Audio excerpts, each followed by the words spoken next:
Lutheran അവർ ministries Christian media centre അവതരിപ്പിക്കുന്ന സ്വർഗസുധ പ്രോഗ്രാമിന്റെ ഇന്നത്തെ എപ്പിസോഡിലേക്ക് എല്ലാവർക്കും ക്രിസ്തുയേശുവിന്റെ ധന്യനാമത്തിൽ സ്വാഗതം.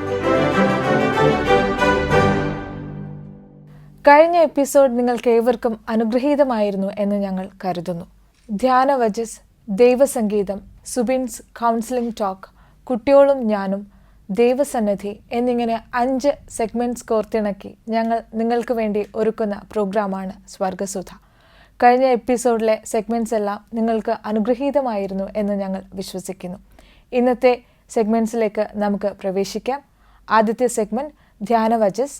നമുക്ക് വിശ്വാസത്തോടെ ആത്മീയ അന്തരീക്ഷത്തിലേക്ക് പ്രവേശിക്കാം. ഒരു വചന സന്ദേശം കേൾക്കാം. ധ്യാനവചസ്.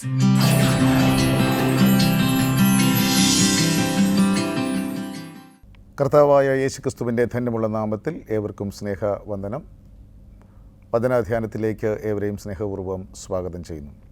ലോകം നമ്മെ പഠിപ്പിക്കുന്നത് വിജയത്തിൻ്റെ മക്കളായിരിക്കും, ഒന്നാമതായി എത്തുക എന്നുള്ളതാണ്. സ്കൂൾ തലം മുതലൊക്കെ തന്നെ പഠിപ്പിക്കുന്നത് ഒന്നാം സ്ഥാനത്തേക്ക് വേണ്ടി ഉള്ള പഠിപ്പിക്കലുകളാണ്. അത് ബിസിനസ് രംഗങ്ങളിലാകട്ടെ ഔദ്യോഗികമായ തലങ്ങളിലാകട്ടെ ഒന്നാമനാകുക, ഇതാണ് ലോകം പഠിപ്പിക്കുന്നത്. എന്നാൽ ലോകപ്രകാരം ഈ ഒന്നാമനാകാനുള്ള ശ്രമത്തിനിടയിൽ മനുഷ്യൻ വിജയിക്കേണ്ടുന്ന ഏറ്റവും പ്രധാനപ്പെട്ട ഇടത്ത് പരാജയപ്പെട്ടു പോകുന്നു എന്നതാണ് യാഥാർത്ഥ്യം. അത് ദൈവം കാണുന്ന ഭാഗമാണ്. ദൈവം കാണുന്ന ഭാഗത്ത് വിജയിക്കാൻ കഴിഞ്ഞില്ലെങ്കിൽ ലോകപ്രകാരമുള്ള വിജയങ്ങളൊക്കെ പലപ്പോഴും പ്രയാസത്തിലേക്ക് വന്നെത്തുന്നു. നമുക്ക് ഇന്ന് ധ്യാനത്തിനായിട്ട് തിരഞ്ഞെടുത്തിരിക്കുന്ന തിരുവചന ഭാഗം വിശുദ്ധ മത്തായിയുടെ സുവിശേഷം 20-ാം അധ്യായം അതിൻ്റെ 17 മുതൽ താഴേക്കുള്ള ചില വാക്യങ്ങളാണ്. അവിടെ 2 കാര്യങ്ങളാണ് നമ്മൾ വായിക്കുന്നത്. ഒന്ന്, 17 മുതൽ വായിക്കുന്നത് കർത്താവായ യേശുക്രിസ്തു തൻ്റെ മരണത്തെ പ്രസ്താവിക്കുന്നു. താൻ പരീശന്മാരാലും ന്യായശാസ്ത്രിമാരാലും തള്ളിക്കളഞ്ഞ് കൊല്ലപ്പെടും, 3-ാം നാൾ ഉയർത്തെഴുന്നേൽക്കും എന്ന് പറയുകയാണ്. അതിന് താഴേക്കുള്ള ഭാഗം വായിക്കുമ്പോൾ കർത്താവായ യേശുക്രിസ്തുവിൻ്റെ 2 ശിഷ്യന്മാരായ യാക്കോബും യോഹന്നാനും ഇങ്ങനെ കർത്താവിനോട് വന്ന് നിൻ്റെ രാജ്യത്തിൽ ഞങ്ങളിൽ ഒരുത്തനെ ഇടത്തും ഒരുത്തനെ വലത്തും ഇരുത്തണമേ എന്ന് പ്രാർത്ഥിക്കുന്നുണ്ട്. മറ്റൊരിടത്ത് യാക്കോബിൻ്റെയും യോഹന്നാൻ്റെയും അമ്മയായ ശലോമ വന്ന് യേശുവിനോട് ചോദിക്കുന്നു, എൻ്റെ മക്കളിൽ ഒരുത്തനെ ഇടത്തും ഒരുത്തനെ വലത്തും ആക്കി അധികാരത്തിൻ്റെ സ്ഥാനങ്ങളിൽ ഇരുത്തണമെന്ന്. ഒരുപക്ഷെ ലോകപ്രകാരമുള്ള ഒരു ചിന്തയിൽ യാക്കോബിൻ്റെയോ യോഹന്നാൻ്റെയോ അതേ അമ്മയുടെയോ ചിന്ത ഒരു പ്രയാസമായി നമുക്ക് അനുഭവപ്പെടുകയില്ല. കാരണം ഒരു നല്ല സ്ഥാനത്ത് എത്തിച്ചേരാൻ മക്കൾക്ക് വേണ്ടി റെക്കമെൻഡ് ചെയ്യുക എന്ന് പറയുന്നത് ഒരു തെറ്റായ കാര്യം എന്ന് നമുക്ക് പറയാനായിട്ട് സാധിക്കുകയില്ല. പക്ഷേ ഇവരുടെ പ്രാർത്ഥനയിൽ ചെറിയ പ്രശ്നങ്ങൾ ഉണ്ട്. ശിഷ്യന്മാർ യേശുവിനെ പിൻപറ്റുമ്പോൾ അവർക്ക് തന്നെ ചിന്ത ഞങ്ങൾക്ക് എന്ത് സ്ഥാനം കിട്ടുമെന്നുള്ളതാണ്. ഒരിക്കൽ പത്രോസ് യേശുവിനോട് ചോദിക്കുന്നുണ്ട്, കർത്താവേ, ഞങ്ങളെല്ലാം വിട്ട് നിന്നെ അനുഗമിച്ചു, ഞങ്ങൾക്ക് എന്ത് കിട്ടും? ഇവിടെ യാക്കോബിൻ്റെയും യോഹന്നാൻ്റെയും അല്ലെങ്കിൽ യോഹന്നാൻ്റെയും യാക്കോബിൻ്റെ അമ്മയുടെയും ചോദ്യത്തിലും ഇത് തന്നെയാണ് നിഴലിക്കുന്നത്. ആ ചോദ്യത്തിലെ അപാകതകൾ ഒന്നാമതായിട്ട് അത് അവരുടെ അറിവില്ലായ്മയാണ്. ആ ഭാഗത്തിങ്ങനെ നമ്മൾ താഴേക്ക് വായിക്കുമ്പോൾ കർത്താവ് തന്നെ പറയുന്നുണ്ട്, നിങ്ങൾ യാചിക്കുന്നത് എന്തെന്ന് നിങ്ങൾ അറിയുന്നില്ല എന്നതാണ്.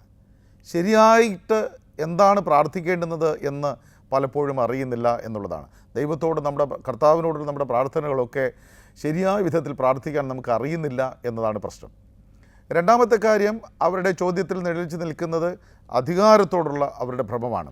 അവർ കരുതിയിരുന്നത് യേശുക്രിസ്തു റോമാ സാമ്രാജ്യത്തെ അട്ടിമറിക്കും, ഈ രാജ്യത്ത് ദാവീദിൻ്റെ സിംഹാസനം സ്ഥാപിക്കും, അവിടെ തങ്ങൾക്ക് മന്ത്രിമാരായോ ഒക്കെ സ്ഥാനങ്ങളിലിരിക്കാം എന്നതാണ് അവരുടെ ചിന്ത എന്ന് പറയുന്നത്. എന്നാൽ അധികാരം സാത്താന്യപ്രേരിതമാണെന്നുള്ളതാണ് തിരുവചനം നമ്മൾ പഠിപ്പിക്കുന്ന ഒരു കാര്യം. ഉൽപ്പത്തി പുസ്തകം നമ്മൾ വായിക്കുമ്പോൾ ഹവ്വയോട് സാത്താൻ പറയുകയാണ്, ഈ പഴം കഴിക്കുന്ന നാളിൽ നിങ്ങൾ ദൈവത്തെ പോലെ ആയിത്തീരും. അതിൽ ഹവ്വ പരാജയപ്പെട്ടു എന്ന് വായിക്കുന്നു. യേശുവിൻ്റെ അടുക്കൽ വന്ന് പറയുന്നു, മലമേൽ കൊണ്ടുപോയിട്ട് യേശുവിനോട് പറയുകയാണ്, നീ എന്നൊന്ന് വീണ് നമസ്കരിച്ചാൽ മതി, ഇതെല്ലാം നിനക്ക് തരാം എന്നുള്ളതാണ്. പക്ഷേ കർത്താവായ യേശുക്രിസ്തുവിൻ്റെ വരവിൻ്റെ യഥാർത്ഥമായ ലക്ഷ്യം എന്താണെന്ന് ഈ യാക്കോബോ യോഹന്നാനോ മനസ്സിലാക്കിയിരുന്നില്ല എന്നതാണ് പ്രശ്നം. കർത്താവായ യേശുക്രിസ്തുവിൻ്റെ വരവിൻ്റെ ലക്ഷ്യം മർക്കോസ് സുവിശേഷം 10-ാം അധ്യായം 45-ാമത്തെ വാക്യത്തിൽ കർത്താവ് പറയുന്നു, മനുഷ്യപുത്രൻ ശുശ്രൂഷ ചെയ്യിപ്പാനല്ല, ശുശ്രൂഷിക്കാനും അനേകർക്ക് വേണ്ടി തൻ്റെ ജീവനെ മറുവിലയായി കൊടുക്കുവാനും അത്രേ വന്നത് എന്നാണ്. അവരുടെ പ്രാർത്ഥനയിലെ മറ്റൊരു പ്രശ്നം എന്ന് പറയുന്നത്, ഇവരുടെ പ്രാർത്ഥന മുഖാന്തരം അന്നുവരെ ഒരു കൂട്ടായ്മയിലുണ്ടായിരുന്ന 12 പേർ തമ്മിൽ ഇങ്ങനെ ഒരു ചെറിയ അസ്വാരസ്യമുണ്ടായി എന്നുള്ളതാണ്. അവിടെ ഉപയോഗിക്കുന്ന വാക്ക്, ഇത് കേട്ടിട്ട് മറ്റു 10 പേരും അവരോട്, യാക്കോബിനോടും യോഹന്നാനും നീരസപ്പെട്ടു എന്നാണ്. ഉള്ളിൻ്റെ ഉള്ളിൽ ഇങ്ങനെ ശത്രുതയ്ക്ക് കാരണമായി തീർന്നു. ഒന്നാമനാകാനുള്ള, ലോകപ്രകാരമുള്ള ഒന്നാമനാകാനുള്ള തിരക്കിൻ്റെ അധികാരം വെട്ടിപ്പിടിക്കാനുള്ള അതിൻ്റെ ഭാഗമായി ഉണ്ടായത് പരസ്പരം ശത്രുതയും വിദ്വേഷവുമാണ് എന്ന് നമുക്ക് കാണാനായിട്ട് സാധിക്കുന്നു. എന്നാൽ കർത്താവായ യേശുക്രിസ്തു തൻ്റെ വരവിൻ്റെ ലക്ഷ്യം അവരെ പഠിപ്പിക്കുമ്പോൾ കർത്താവ് പറയുകയാണ്, ഞാൻ അധികാരം വെട്ടിപ്പിടിക്കാനുള്ള, അപരന് വേണ്ടി എൻ്റെ ജീവൻ എങ്ങനെ വിട്ടുകൊടുക്കാൻ, അപരൻ്റെ ജീവനെ ഇങ്ങനെ എനിക്ക് വേണ്ടി നേടിയെടുക്കാൻ, മനുഷ്യനെ സ്വർഗരാജ്യത്തിൻ്റെ അവകാശിയാക്കാൻ വേണ്ടി എൻ്റെ ജീവനെ വരെ വിട്ടുകൊടുക്കാൻ വേണ്ടിയാണ് ഞാൻ വന്നത് എന്ന് കർത്താവ് പഠിപ്പിക്കും. തന്നെത്താൻ താഴ്ത്തുന്ന, വിധേയപ്പെടുത്തുന്ന, വിനയപ്പെടുത്തുന്ന ഭാവമാണ് എൻ്റേത് എന്ന് കർത്താവ് പഠിപ്പിക്കുകയാണ്. ഇത് ഒരുപക്ഷെ കർത്താവ് യേശുക്രിസ്തുവിൻ്റെ ഉയർത്തെഴുന്നേൽപ്പിന് ശേഷമാണ് ശിഷ്യന്മാർക്ക് കൃത്യമായിട്ട് മനസ്സിലായത്. അത് മനസ്സിലായതിനു ശേഷം അധികാരമോഹമെല്ലാം വെടിഞ്ഞ യാക്കോബിനെ, യോഹന്നെയാണ് നമ്മൾ കാണുന്നത്. അപ്പോസ്തലപ്രവർത്തനങ്ങളുടെ പുസ്തകം 12-ാം അധ്യായം അതിൻ്റെ 1-2 വാക്യം വായിക്കുമ്പോൾ, ഹെരോദാവിനാൽ ആദ്യമായി കൊല ചെയ്യപ്പെട്ട രക്തസാക്ഷിയായി തീർന്നത് യാക്കോബ് എന്ന അപ്പോസ്തലനാണെന്ന് വായിക്കുന്നു. യോഹന്നാനെ നമ്മൾ വായിക്കുന്നത്, യോഹന്നാൻ പത്മോസ് ദ്വീപിലേക്ക് നാടുകടത്തപ്പെടുകയും അവിടെ വളരെയധികം പീഡനങ്ങൾ സഹിച്ചു. ഒരുപക്ഷെ ഒരു സ്വാഭാവിക മരണം ലഭിച്ചത് യോഹന്നാനാണെങ്കിൽ പോലും ഒരുപാട് ത്യാഗങ്ങളിലൂടെ കടന്നു പോകേണ്ടതായിട്ട് വന്നു എന്ന് വായിക്കുന്നു. അപ്പോൾ അധികാരമോഹത്തിനപ്പുറമായി ക്രിസ്തുവിൻ്റെ സ്നേഹത്തിലേക്ക് കടന്നു വരിക എന്നുള്ളതാണ്. അതുകൊണ്ടാണ് പിൽക്കാലത്ത് യാക്കോബ് ലേഖനം എഴുതുമ്പോൾ, യാക്കോബിൻ്റെ ലേഖനം 3-ാം അധ്യായം അതിൻ്റെ 10-ാമത്തെ വാക്യം മുതൽ ഇങ്ങനെ താഴേക്ക് വായിക്കുമ്പോൾ, 4-ാമത്തെ അധ്യായം 10-ാമത്തെ വാക്യം വായിക്കുമ്പോൾ നമ്മൾ കാണുന്നത്, അധികാരങ്ങളിലേക്കുള്ള മോഹങ്ങളെ നിങ്ങൾ വിട്ടുകളയുക, പരസ്പരം സഹോദരനെ സ്നേഹിക്കുക, നിങ്ങൾ യാചിക്കുന്നത് നിങ്ങളുടെ ഭോഗങ്ങളിൽ വല്ലാതെ ചിലവിടേണ്ടതെന്ന് യാചിക്കുന്നു, അതുകൊണ്ട് നിങ്ങൾക്കൊന്നും കിട്ടുന്നില്ല എന്നുള്ളതാണ്. കർത്താവിനോട് കൃത്യമായി യാചിക്കേണ്ടുന്നത് എന്താണെന്ന് നിങ്ങൾ മനസ്സിലാക്കുക. സഹോദരനെ സ്നേഹിക്കുന്നതും വിട്ടുകൊടുക്കുന്നതുമാണ് എന്ന് യാക്കോബ് തൻ്റെ ജീവിത അനുഭവത്തിൽ നിന്ന്, ക്രിസ്തു തങ്ങൾക്ക് കാണിച്ചു കൊടുത്ത മാതൃകയിൽ നിന്ന് ഇങ്ങനെ പഠിച്ചു. യോഹന്നാനെ നമ്മൾ വായിച്ചു നോക്കുക. യോഹന്നാൻ പിന്നീട് എഴുതുന്ന ലേഖനങ്ങളിലും സുവിശേഷങ്ങളിലാകട്ടെ ഉടനീളം ക്രിസ്തുവിൻ്റെ സ്നേഹത്തെ, ദൈവസ്നേഹത്തെ പ്രതിപാദിക്കുന്നു.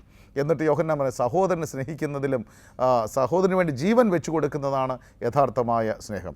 കാണുന്ന സഹോദരനെ സ്നേഹിക്കാതെ കാണാത്ത ദൈവത്തെ സ്നേഹിക്കുന്നു എന്ന് പറയുന്നവൻ കള്ളനാണ് എന്ന് യോഹന്നാൻ പറയുന്നതായിട്ട് കാണാൻ സാധിക്കുന്നു. നോക്കുക, ഇക്കണ്ട കാലഘട്ടം വരെ അധികാരത്തിന് വേണ്ടി, സ്വാർത്ഥതയ്ക്ക് വേണ്ടി ഒക്കെ ആഗ്രഹിച്ച, പ്രാർത്ഥിച്ച ഈ 2 സഹോദരങ്ങൾ ഇപ്പോൾ ക്രിസ്തുവിന് വേണ്ടി എല്ലാം വിട്ടുകൊടുക്കുന്ന, അപരനായിരിക്കുന്ന സ്വന്തം സഹോദരനെ ഇങ്ങനെ ചേർത്ത് പിടിക്കുന്ന ഭാവത്തിലേക്ക് മാറ്റപ്പെട്ടു എന്ന് നമുക്ക് കാണാൻ സാധിക്കുന്നു. ക്രിസ്തുഭാവം എന്ന് പറയുന്നത് ചേർത്ത് പിടിക്കേണ്ടതാണ്, വിട്ടുകൊടുക്കേണ്ടതാണ് എന്നുള്ളതാണ് നമ്മൾ മനസ്സിലാക്കുന്നത്. ലോകം ഇങ്ങനെ അധികാരത്തിന് വേണ്ടി, സ്ഥാനമാനങ്ങൾക്ക് വേണ്ടി ഒക്കെ ഇങ്ങനെ നമ്മൾ പഠിപ്പിക്കുമ്പോൾ, ഇതാ ക്രിസ്തുഭാവം നമ്മൾ പഠിപ്പിക്കുന്നത് വിട്ടുകൊടുക്കലിൻ്റെയും സ്നേഹത്തിൻ്റെയും കരുതലിൻ്റെയുമാണ്. മനുഷ്യപുത്രൻ ശുശ്രൂഷ ചെയ്യിപ്പാനല്ല, ശുശ്രൂഷിക്കാനും അനേകർക്ക് വേണ്ടി തൻ്റെ ജീവനെ വിട്ടുകൊടുക്കാനും ആണ് വന്നത് എന്ന് പഠിപ്പിക്കുന്നു. ആ ക്രിസ്തുഭാവത്തിലേക്ക് വളരാൻ ദൈവം തൻ്റെ പരിശുദ്ധാത്മാവിനാൽ എന്നെയും നിങ്ങളെ വഴി നടത്തി കാത്ത് പരിപാലിക്കുമാറാകട്ടെ. ആമേൻ. ഏറെ ചിന്തിപ്പിച്ച, പ്രത്യാശ നൽകിയ ഒരു വചന സന്ദേശമായിരുന്നു നമ്മൾ ശ്രവിച്ചതല്ലേ? ഇനി മധുരമേറിയ ഒരു ഗാനം കേൾക്കാം ദൈവസങ്കീർത്തനത്തിലൂടെ. സന്തോഷത്തോടെ ദൈവസംഗീതം.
വിധങ്ങളെ ഓർത്തിടുമ്പോൾ നന്ദി ചൊല്ലി നാഥനെ വാഴ്ത്തിടുന്നു.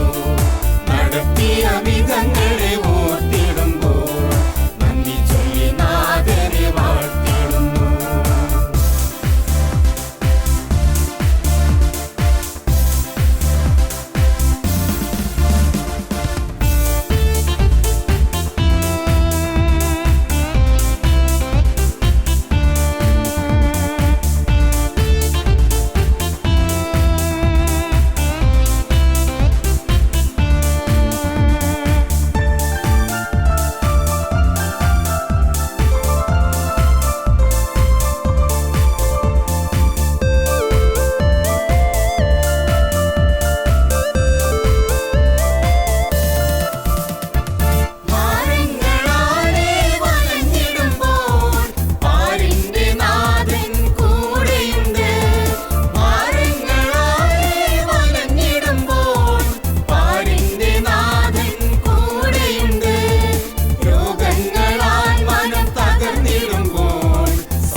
വിധങ്ങളെ ഓർത്തിടുമ്പോൾ നന്ദി ചൊല്ലി നാഥനെ വാഴ്ത്തിടുന്നു. നടത്തിയ വിധങ്ങളെ ഓർത്തിടുമ്പോൾ നന്ദി ചൊല്ലി നാഥനെ വാഴ്ത്തിടുന്നു.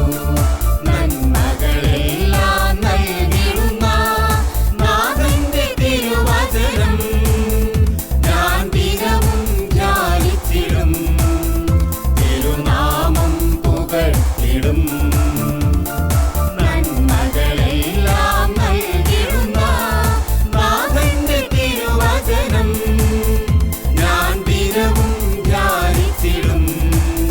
തിരുനാമം പുകഴ്ത്തിടും.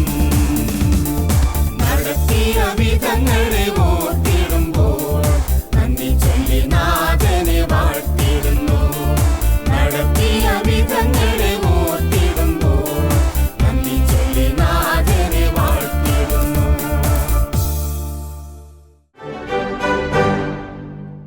വളരെ ഹൃദയസ്പർശിയായ ഒരു ഗാനമായിരുന്നു നാം ഇപ്പോൾ ശ്രവിച്ചത്. ഇനി നമ്മളുടെ ജീവിത വിജയത്തിന് നമ്മളെ സഹായിക്കുന്ന ഒരു സെഷനായാലോ? അടുത്ത സെഗ്മെൻറ്റ് സുബിൻസ് കൗൺസിലിംഗ് ടോക്ക്.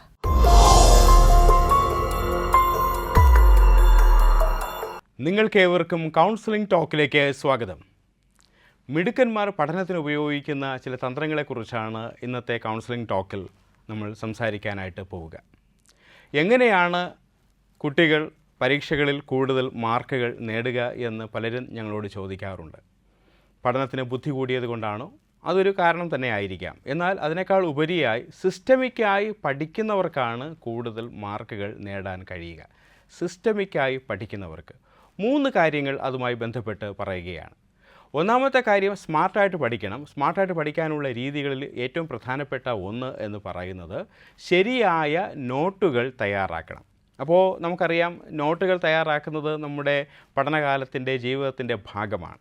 എന്നാൽ സാധാരണ നോട്ട് തയ്യാറാക്കുന്നത് പോലെയല്ല. 2 തരത്തിലുള്ള നോട്ടുകളുണ്ട്.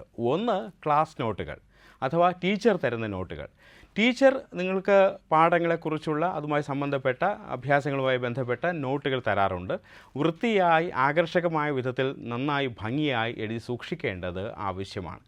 അതുപോലെ തന്നെയുള്ള രണ്ടാമത്തെ നോട്ടെന്ന് പറയുന്നത് ക്ലാസ് നോട്ടുകളാണ്. അതായത് ടീച്ചർ പഠിപ്പിച്ചുകൊണ്ടിരിക്കുന്ന സമയത്ത് തന്നെ എടുക്കുന്ന നോട്ടുകൾ. നിങ്ങൾക്ക് പ്രധാനമെന്ന് തോന്നുന്ന, നിങ്ങളെ ടച്ച് ചെയ്യുന്ന ഭാഗങ്ങളെ നിങ്ങൾ എഴുതി വയ്ക്കുക. കാരണം എന്താണ് എന്ന് പറഞ്ഞാൽ, നിങ്ങൾ തിരികെ വീട്ടിൽ വന്ന് വായിച്ചു നോക്കുമ്പോൾ നിങ്ങൾക്ക് വളരെ വേഗത്തിൽ അത് ഓർമ്മയിൽ കൊണ്ടുവരുവാൻ സാധിക്കും. നോട്ടിൻ്റെ അടുത്ത പ്രധാനപ്പെട്ട കാര്യങ്ങളെന്ന് പറയുന്നത്, നോട്ട് വായിക്കുമ്പോൾ സാധാരണ പോലെ വായിച്ചു പോകരുത്. വായിച്ചതിനെ എഴുതി പരിശീലിക്കുക.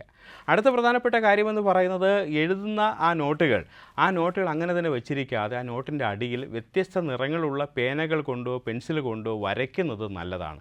തിരിച്ച് വായിക്കുമ്പോൾ അഥവാ റിവിഷൻ സമയത്ത് കൂടുതലായ കാര്യങ്ങൾ മനസ്സിലാക്കുവാനും കൂടുതലായ കാര്യങ്ങൾ ഓർമ്മയിൽ സൂക്ഷിക്കുവാനും അത് നിങ്ങളെ സഹായിക്കും. അതുപോലെ നോട്ടിൻ്റെ മാർജിൻ, ആ ഭാഗത്ത് ചെറുതായിട്ട് അത് എളുപ്പമുള്ളതാണ്, പ്രധാനമുള്ളതാണ്, ആയിട്ടുള്ള അല്ലെങ്കിൽ പ്രയാസമേറിയ ഭാഗമാണ് എന്ന് കുറിക്കുന്നത് നല്ലതാണ്. നിങ്ങളുടേതായിട്ടുള്ള ചില കാര്യങ്ങൾ അവിടെ എഴുതാം. ഉദാഹരണത്തിന് എളുപ്പമുള്ളതാണെങ്കിൽ സിമ്പിൾ എന്ന് എഴുതാം.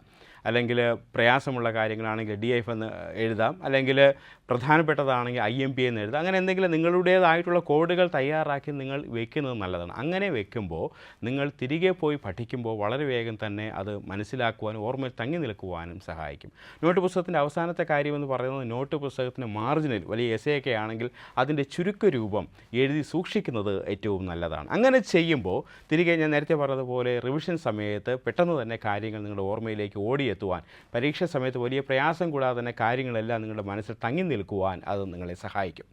മിടുക്കന്മാർ ഉപയോഗിക്കുന്ന രണ്ടാമത്തെ തന്ത്രമെന്ന് പറയുന്നത് അവരുടെ ടെക്സ്റ്റ് ബുക്കാണ്. സാധാരണ നമുക്കറിയാം നമ്മളെല്ലാം ടെക്സ്റ്റ് ബുക്ക് വായിക്കാറുണ്ട്, എന്നാൽ അതിലും ചില രീതികൾ അവർ അനുവർത്തിക്കാറുണ്ട്. ഒന്നാമത്തെ കാര്യമെന്ന് പറയുന്നത് നേരത്തെ ഞാൻ പറഞ്ഞതുപോലെ നോട്ടിൽ ചെയ്യുന്നത് പോലെ വ്യത്യസ്തതയുള്ള കളറുള്ള പെൻസിലോ പേനയോ ഉപയോഗിച്ച് പ്രധാനപ്പെട്ട ഭാഗങ്ങളെല്ലാം അടയാളപ്പെടുത്തണം. ഉറക്കെ വായിക്കും, നന്നായി വായിക്കുമെന്ന് നമുക്കറിയാം. അതുപോലെ തന്നെ ചില ഭാഗങ്ങൾ എഴുതി പരിശീലിക്കുന്നത് നല്ലതാണ്. അതിൻ്റെ അഭ്യാസങ്ങൾ തീർച്ചയായിട്ടും നിങ്ങൾ ചെയ്യും. പക്ഷേ അത് മാത്രം പോരാ. അഭ്യാസങ്ങൾ കൂടാതെ ഓരോ പാരഗ്രാഫ് വായിക്കുമ്പോഴും അതിൽ നിന്ന് നിങ്ങളുടേതായിട്ടുള്ള ചോദ്യങ്ങൾ നിങ്ങൾ തയ്യാറാക്കിയെടുക്കണം. എന്നിട്ട് അതിന് ഉത്തരം എഴുതുക, പരിശീലിക്കുക. അങ്ങനെ ഒരു ശീലം നിങ്ങൾ വളർത്തി കഴിഞ്ഞാൽ ആ പാഠപുസ്തകത്തിലുള്ള എല്ലാ പാഠങ്ങളുടെയും എല്ലാ ഭാഗങ്ങളും നിങ്ങൾക്ക് വളരെ തറവായിരിക്കും. നിങ്ങൾ പരീക്ഷ എഴുതാൻ പോകുമ്പോൾ അത് നിങ്ങളുടെ ഓർമ്മയിൽ തങ്ങും. മൂന്നാമത്തെ പ്രധാനപ്പെട്ട ഭാഗം അല്ലെങ്കിൽ തന്ത്രമെന്ന് പറയുന്നത് നിങ്ങളുടെ ക്വസ്റ്റ്യൻ പേപ്പറുകളാണ്. നമുക്കറിയാം പരീക്ഷയിൽ ക്വസ്റ്റ്യൻ പേപ്പർ എഴുതി കഴിഞ്ഞാൽ ആ ക്വസ്റ്റ്യൻ പേപ്പർ നമ്മൾ കളയാറാണ് പതിവ്, അല്ലെങ്കിൽ ഉപേക്ഷിക്കാറാണ് പതിവ്. അങ്ങനെ ചെയ്യരുത്. പഴയ ക്വസ്റ്റ്യൻ പേപ്പറുകൾ എപ്പോഴും നിങ്ങളുടെ കയ്യിൽ സൂക്ഷിച്ച് വെക്കണം. മാത്രമല്ല കഴിഞ്ഞ വർഷങ്ങളിലെ മുൻ വർഷങ്ങളിലെ ക്വസ്റ്റ്യൻ പേപ്പറുകൾ കളക്ട് ചെയ്ത് വെക്കുന്നത് ഏറ്റവും നല്ലതാണ്. അങ്ങനെ കളക്ട് ചെയ്ത് വെച്ചിട്ട് മോക്ക് ടെസ്റ്റുകൾ അല്ലെങ്കിൽ സാധ്യതാ പരീക്ഷകൾ എഴുതി നോക്കേണ്ടത് ഏറ്റവും ആവശ്യം. അങ്ങനെ ചെയ്യുമ്പോൾ നിങ്ങൾക്ക് 2-3 കാര്യം മനസ്സിലാകും. ഒന്ന്, നിറയെ പേർക്ക് പറ്റുന്ന ഒരു അബദ്ധം എന്താണെന്ന് പറഞ്ഞു കഴിഞ്ഞാൽ കാര്യമെല്ലാം അറിയാം, പക്ഷേ പരീക്ഷ എഴുതി വരുമ്പോൾ സമയം തികയാറില്ല. പക്ഷേ നിങ്ങൾ മോക്ക് ടെസ്റ്റ് എഴുതി ശീലിക്കുമ്പോഴേക്ക് നിങ്ങൾക്കറിയാം ഓരോ ചോദ്യത്തിനും എത്ര സമയമാണ് ചിലവഴിക്കുക, സ്കിപ്പ് ചെയ്ത് പോകേണ്ടത് എങ്ങനെയാണ്, പോയിട്ട് തിരികെ വരേണ്ടത് എങ്ങനെയാണ്. ഇങ്ങനെയുള്ള ഒരുപാട് തന്ത്രങ്ങൾ നിങ്ങൾക്ക് മനസ്സിലാക്കുവാൻ സാധിക്കും. നിങ്ങൾ യഥാർത്ഥമായ പരീക്ഷ എഴുതുമ്പോൾ സമയം പാഴാക്കാതെ നല്ല രീതിയിൽ പരീക്ഷ എഴുതി വിജയം കരസ്ഥമാക്കുവാൻ, ഒരു ക്വസ്റ്റ്യൻ പോലും വിട്ടുകളയാതെ എഴുതി തീർക്കുവാൻ നിങ്ങൾക്ക് സാധിക്കും. അതിൻ്റെ ഒരു തന്ത്രം ഇതാണ്.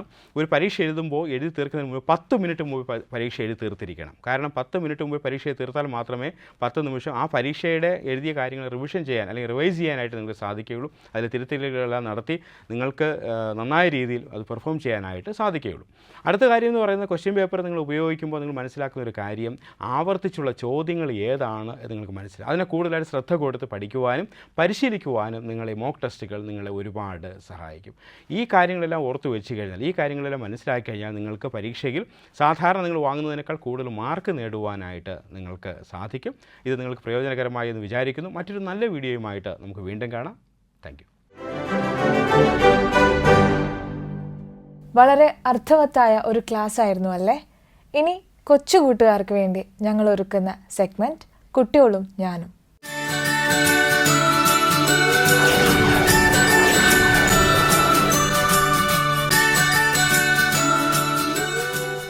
ഹലോ കൂട്ടുകാരെ. ഹായ്. ആഹാ, കിറ്റി ഇന്ന് സൂപ്പറാണല്ലോ. ഇതൊക്കെ എന്താണ്? ഫ്രീക്കാണ്, ഫ്രീക്ക്. ഓ, ഫ്രീക്കനാണല്ലേ. അടിപൊളിയായിട്ടുണ്ട് കേട്ടോ. അപ്പോൾ ഇന്ന് നമുക്കൊരു ഫ്രീക്കൻ കൂട്ടുകാരൻ്റെ കഥ പഠിക്കാം. എൻ്റെ ആണോ? നിൻ്റെ അല്ല, വേറൊരു വീട്ടിലെ ഫ്രീക്കൻ കൂട്ടുകാരൻ. നിന്നെപ്പോലെ തന്നെയാണ്. എന്നെ പോലെയാണോ? നിന്നെപ്പോലെയാണ്. അങ്കിളിനെ പോലെ? അങ്കിളിനെ പോലെ ഒരാളുണ്ട് അവിടെ. അപ്പോൾ ഒരു കഥ കേൾക്കാമോ? കൂട്ടുകാരെല്ലാം കഥ കേൾക്കാൻ റെഡി ആയിട്ടിരിക്കുകയാണ്. അപ്പോൾ കിറ്റി ഇങ്ങനെ ഓരോന്ന് പറഞ്ഞുകൊണ്ടിരുന്നാൽ ശരിയാവത്തില്ല അല്ലേ? അപ്പോൾ എന്തായാലും കിറ്റിയുടെ സ്റ്റൈലൊക്കെ കൊള്ളാം. അപ്പോൾ ഒരു ഫ്രീക്കൻ കൂട്ടുകാരൻ്റെ കഥയാണ് നമ്മളിന്ന് കേൾക്കാൻ പോകുന്നത്. ഒരു വീട്ടിൽ ഒരു ഫ്രീക്കനായ ഒരു കൂട്ടുകാരനുണ്ടായിരുന്നു. വലിയ മനുഷ്യനൊന്നുമല്ല, വലിയ പയ്യനൊന്നുമല്ല, കൊച്ചു കൂട്ടുകാരനാണ് കേട്ടോ. അപ്പോൾ നമ്മുടെ കിറ്റിയെ പോലെ ഒരു കൊച്ചു കൂട്ടുകാരൻ. നിന്നെ പോലെ ഒരു കൊച്ചു കൂട്ടുകാരനാണ് കേട്ടോ. അപ്പോൾ ആ കൂട്ടുകാരന് ഒരു പപ്പയുണ്ട്, പിന്നെ അമ്മയുണ്ട്, പിന്നെ ചേട്ടനുണ്ട്, വീട്ടിലൊരു അപ്പൂപ്പനുണ്ട്. അപ്പോൾ ആ കൂട്ടുകാരന് ഈ അപ്പൂപ്പനോട് ഭയങ്കര ഇഷ്ടമായിരുന്നു. അപ്പൂപ്പന് ഈ കൂട്ടുകാരനോടും ഭയങ്കര ഇഷ്ടമായിരുന്നു കേട്ടോ. അപ്പോൾ ഒരു ദിവസം അവരുടെ വീട്ടിലൊരു നല്ല പൂന്തോട്ടമുണ്ട് കേട്ടോ. നിനക്ക് ഇഷ്ടമാണല്ലേ? എല്ലാവർക്കും ഇഷ്ടമാണ്. അപ്പോൾ അവിടെ പിന്നെ ഒരുപാട് പൂക്കളുണ്ട് കേട്ടോ. ചെമ്പരത്തി പൊന്നിൻ്റെ ചെവിയിൽ വയ്ക്കാൻ. നിനക്ക് വട്ടാണ്. അയ്യോ, അങ്ങനെയൊന്നും പറയരുത്, മോശമാണ്. അപ്പോൾ ചെമ്പരത്തിപ്പൂവുണ്ട്, പിന്നെ റോസാപ്പൂവുണ്ട്. റോസാപ്പൂവുണ്ട്. അപ്പോൾ റോസാപ്പൂവുണ്ട്, ചെമ്പരത്തിപ്പൂവുണ്ട്, പിന്നെ ജമന്തിപ്പൂവുണ്ട്. ശരിയായിട്ട് പറയണം കേട്ടോ. മുല്ലപ്പൂവുണ്ട്. അപ്പോൾ ഇങ്ങനെ ഒരുപാട് പൂക്കളൊക്കെ ഉണ്ട് കേട്ടോ. അപ്പോൾ നല്ലൊരു മനോഹരമായ പൂന്തോട്ടം. അപ്പോൾ ഒരു ദിവസം ഈ കൂട്ടുകാരനുണ്ടല്ലോ, കൊച്ചു കൂട്ടുകാരൻ, ഫ്രീക്കൻ കൂട്ടുകാരൻ എന്തെന്നറിയാമോ, ഒരു നല്ല ഭംഗിയുള്ള റോസാപ്പൂ പറിച്ചിട്ട് അപ്പൂപ്പന് കൊണ്ട് കൊടുക്കാനായിട്ട് പോയി. ഒരുപാട് സന്തോഷം അവന്, അപ്പൂപ്പന് പൂക്കൾ കൊണ്ട് കൊടുക്കാമല്ലോ. അപ്പോൾ അവൻ മനോഹരമായ പൂ പറിച്ചിട്ട് അപ്പൂപ്പൻ്റെ അടുക്കലേക്ക് ഓടി ചെന്നപ്പോൾ അവൻ്റെ പപ്പ വന്നു. പപ്പ വന്നിട്ട് പറഞ്ഞു, നീ എന്തിനാടാ പൂ പറിച്ചത്? അത് അപ്പൂപ്പന് കൊടുക്കാനായിട്ടാണെന്ന് പറഞ്ഞു. അപ്പോൾ അവൻ്റെ പപ്പ എന്തെന്നറിയാമോ, ആ പപ്പ ആണെങ്കിൽ അവനോട് വഴക്ക് പറഞ്ഞു. വഴക്ക് പറഞ്ഞ് എന്താണെന്നറിയാമോ, മനോഹരമായിട്ടിങ്ങനെ പരിപാലിക്കുന്ന പൂന്തോട്ടത്തിൽ നിന്ന് പൂ പറിച്ച് അപ്പൂപ്പന് കൊണ്ട് കൊടുത്തോണ്ടാം. അപ്പോൾ അവൻ പറഞ്ഞു, എന്നെ എന്തിനാണ് വഴക്ക് പറയുന്നത്? അപ്പോൾ അവൻ്റെ പപ്പ പറഞ്ഞു, പ്രായമായി സുഖമില്ലാതെ കിടക്കുന്ന അപ്പൂപ്പന് പൂക്കൾ കൊണ്ട് കൊടുത്തിട്ട് എന്ത് ചെയ്യാനാടാ എന്ന് പറഞ്ഞ് അവന് വീണ്ടും വഴക്ക് പറഞ്ഞു. അത് അപ്പൂപ്പന് പൂക്കളെ ഇഷ്ടമാണെന്ന് പറഞ്ഞു. അതുകൊണ്ടാണ് ഞാനൊരു അപ്പൂപ്പന് ഒരു പൂ സമ്മാനമായിട്ട് കൊടുക്കാനായിട്ട് പറിച്ചതാണെന്ന് പറഞ്ഞു. അപ്പോഴും എന്ത് ചെയ്യുന്നറിയാമോ, ഈ അപ്പൻ അവനെ വഴക്ക് പറഞ്ഞു. പ്രായമായവർക്കും സുഖമില്ലാതെ കിടക്കുന്നവർക്കും ഒന്നും പൂ കൊണ്ട് കൊടുക്കേണ്ട ഒരു ആവശ്യവുമില്ല എന്ന് പറഞ്ഞ് ഒരുപാട് വഴക്ക് പറഞ്ഞു. അവന് സങ്കടമായി. എങ്കിലും അവൻ ആ പൂ പറിച്ച് പിന്നെ കൊണ്ടുപോയി അപ്പൂപ്പന് കൊടുത്തു. എങ്കിലും അവൻ്റെ മനസ്സിൽ വലിയ സങ്കടമായിരുന്നു. കുറേ നാൾ കഴിഞ്ഞ് അപ്പൂപ്പൻ മരണപ്പെട്ടു പോയി കേട്ടോ. പ്രായമായി രോഗാവസ്ഥയിലൊക്കെയല്ലേ, അപ്പോൾ മരണപ്പെട്ടു പോയി അപ്പൂപ്പനെ എന്ത് ചെയ്യുന്നറിയാമോ, പള്ളിയിൽ അച്ഛൻ വന്നു, അവിടെ പ്രാർത്ഥനയൊക്കെ നടത്തി. അത് കഴിഞ്ഞ് അദ്ദേഹത്തിനെ അടക്കം ചെയ്തു. അപ്പോൾ കല്ലറയൊക്കെ കെട്ടി. കുറേ നാൾ കഴിഞ്ഞപ്പോൾ പ്രാർത്ഥനയുടെ ദിവസത്തിൽ നോക്കിയപ്പോൾ ഈ അപ്പൻ ഇങ്ങനെ പൂക്കൾ പറിക്കുന്നു ഈ പൂന്തോട്ടത്തിൽ നിന്ന്. അപ്പോൾ ഈ മോൻ ഇങ്ങനെ നോക്കി നിന്നു, ഈ ഫ്രീക്കനായ മോൻ ഇങ്ങനെ നോക്കി നിന്നു. എന്നിട്ട് അപ്പൻ ഈ പൂക്കളൊക്കെ കൊണ്ട് കണ്ണുനീരോടുകൂടെ അപ്പൻ്റെ കുഴിമാടത്തിലേക്ക് കല്ലറയിലേക്ക് പോകുന്നു. എന്നിട്ട് പൂക്കൾ കൊണ്ടുവന്ന് അവിടെ വെച്ചു. അപ്പോൾ ഈ മോൻ ചെന്ന് ചോദിച്ചു, പിന്നെ അപ്പാ, അന്ന് ഞാൻ എൻ്റെ അപ്പൂപ്പനൊരു പൂ പറിച്ചപ്പോൾ അപ്പനെ അതിന് കൊടുക്കാൻ സമ്മതിച്ചില്ല. ഇന്ന് അപ്പൂപ്പൻ്റെ കല്ലറയിൽ അപ്പനിങ്ങനെ പൂക്കൾ പറിച്ചുകൊണ്ട് വയ്ക്കുന്നു. അപ്പം ജീവനോടിരിക്കുമ്പോൾ അപ്പൂപ്പന് പൂക്കൾ കൊടുക്കാനായിട്ട് അപ്പന് കഴിഞ്ഞില്ലെങ്കിൽ മരിച്ചതിന് ശേഷം അപ്പൂപ്പൻ്റെ കുഴിമാടത്തിൽ കൊണ്ട് പൂക്കൾ വെച്ചിട്ട് എന്താണപ്പാ കാര്യം? ഈ കൊച്ചുമോൻ ഇങ്ങനെ അപ്പനോട് ചോദിച്ചു. ആ വാക്കുകൾ കേട്ടപ്പോൾ ഈ അപ്പന് വലിയ സങ്കടമായി. പ്രിയമുള്ള കൂട്ടുകാരെ, ശരിയാണ്, നമ്മളൊരു കാര്യം മനസ്സിലാക്കേണ്ടതുണ്ട്. നമ്മൾ എന്ത് ചെയ്യുന്നറിയാമോ, നമ്മൾ ജീവിച്ചിരിക്കുമ്പോൾ നമ്മളോടൊപ്പം ആയിരിക്കുന്ന പ്രിയപ്പെട്ടവർക്ക് നല്ല സന്തോഷം കൊടുക്കാനായിട്ട് കഴിയണം, സ്നേഹം കൊടുക്കാനായിട്ട് കഴിയണം, അവരെ കരുതാനായിട്ട് കഴിയണം.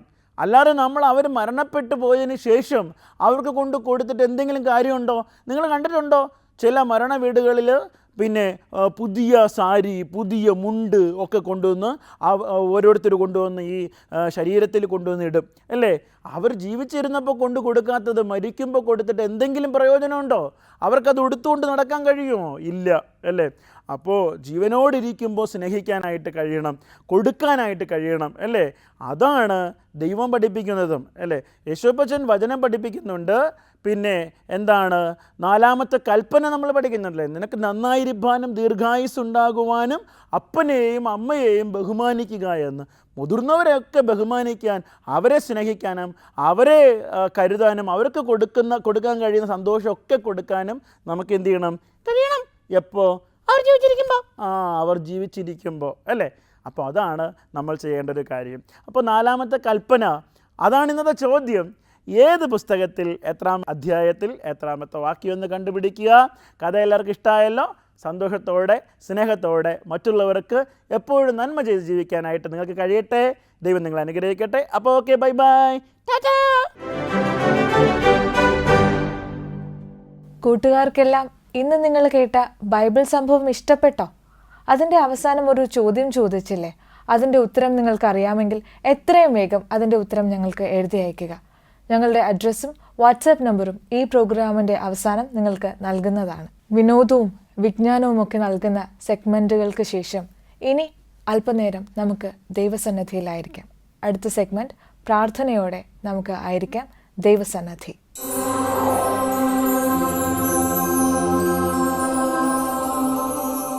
പ്രാർത്ഥിക്കാം. മഹാപരിശുദ്ധനും നിത്യനീതിമാനുമായിരിക്കുന്ന ഞങ്ങളുടെ വാഴ്ത്തപ്പെട്ട സ്വർഗീയ നല്ല കർത്താവേ, മനോഹരവും ചന്തമായിരിക്കുന്ന വിശുദ്ധ സമയത്തിനായി അങ്ങയെ സ്തുതിക്കുന്നു, സ്തോത്രം ചെയ്യുന്നു. കർത്താവെ, ലോകമെമ്പാടും നടക്കുന്ന കർത്താവെ പ്രയാസങ്ങളും പ്രതികൂലങ്ങളും കർത്താവെ അങ്ങയുടെ സന്നിധിയിലേക്ക് ഞങ്ങൾ താഴ്ത്തി വയ്ക്കുകയാണ്. ദൈവമേ, ഭവനരഹിതരായിരിക്കുന്ന പ്രിയപ്പെട്ടവരെ ഞങ്ങൾ ഓർത്ത് പ്രാർത്ഥിക്കുന്നു. അതിൻ്റെ പണികൾക്കായി കർത്താവെ തൻ്റെ പ്രിയപ്പെട്ടവർ കർത്താവെ നടക്കുമ്പോൾ ദൈവമേ അതിനാവശ്യമായ കർത്താവെ കൃപകളെ നീ അവർക്ക് നൽകുമാറാകണമേ നിങ്ങളുടെ പ്രാർത്ഥിക്കുന്നു. അടിസ്ഥാനമിട്ടവർ, തുടർന്ന് പണി ചെയ്യുന്നവർ, കർത്താവെ സ്തോത്രം, അതിനെല്ലാത്തിലും നിൻ്റെ കൃപ അവിടെ നിന്ന് കൂടെ ഇരിക്കുമാറാകണമേ എന്ന് ഞങ്ങൾ പ്രാർത്ഥിക്കുന്നു. കർത്താവെ ഭവനരഹിതരായിരിക്കുന്ന എല്ലാവരെയും നിൻ്റെ കരങ്ങളിൽ ഏൽപ്പിച്ച് ഞങ്ങൾ പ്രാർത്ഥിക്കുകയാണ്. അതിൻ്റെ പണികളെല്ലാം കർത്താവ് അവിടെ നിന്ന് ചെയ്യുമാറാകണമേ എന്ന് ഞങ്ങൾ പ്രാർത്ഥിക്കുന്നു. യാതൊന്നിനും നിവർത്തിയില്ലാതെ ഭാരപ്പെടുന്ന കർത്താവെ തൻ്റെ പ്രിയപ്പെട്ടവർക്കായി ഞങ്ങൾ പ്രാർത്ഥിക്കുന്നു. അവരൊക്കെയും കർത്താവെ നിറഞ്ഞ മനസ്സോടെ അവിടെ നിന്ന് സന്ദർശിച്ച് കർത്താവ് അവരെ ബലപ്പെടുത്തി അനുഗ്രഹിക്കുമാറാകണമേ എന്ന് ഞങ്ങൾ പ്രാർത്ഥിക്കുന്നു. കുറവുകളും കുറ്റങ്ങളെല്ലാം എൻ്റെ കർത്താവ് അവിടെ ക്ഷമിക്കുമാറാകണമേ എന്ന് പ്രാർത്ഥിക്കുന്നു. അവർ കിട്ടുവാനുള്ള കർത്താവ് സമ്പത്ത് നീ അവർക്കായി ഒരുക്കി അവിടെ നിന്ന് അനുഗ്രഹിക്കുമാറാകണമേ എന്ന് ഞങ്ങൾ പ്രാർത്ഥിക്കുന്നു. യേശുവേ, അങ്ങനെ ഭവനം കർത്താവെ പൂർത്തിയായി നിൻ്റെ സന്നിധി സമർപ്പിക്കുവാൻ നീ അവിടെ നിന്ന് കൃപ നൽകുമാറാകണമെന്ന് ഞങ്ങൾക്ക് വേണ്ടി ജീവിക്കുന്നവനായ യേശുക്രിസ്തു മൂലം ഞങ്ങൾ പ്രാർത്ഥിക്കുമ്പോൾ കേൾക്കണമേ സ്വർഗീയ നല്ല പിതാവേ. ആമേൻ. ഇന്നത്തെ പ്രോഗ്രാം നിങ്ങൾക്ക് ഏവർക്കും ഇഷ്ടപ്പെട്ടു എന്ന് ഞങ്ങൾ കരുതുന്നു. ഇത്ര നേരവും ഞങ്ങളെ വീക്ഷിച്ചുകൊണ്ടിരുന്ന എല്ലാവർക്കും ക്രിസ്തുയേശുവിൻ്റെ ധന്യനാമത്തിൽ ഞങ്ങൾ നന്ദി അർപ്പിക്കുന്നു. നിങ്ങളുടെ വിലയേറിയ നിർദ്ദേശങ്ങളും അഭിപ്രായങ്ങളും ഉത്തരങ്ങളും ഞങ്ങളെ എഴുതി അറിയിക്കുക. Our new address, Christian Media Center, number 105, Pantheon Road, 2nd floor, Egmore, opposite to Egmore Museum, Chennai, 600008. Our phone number 044 2432 0488.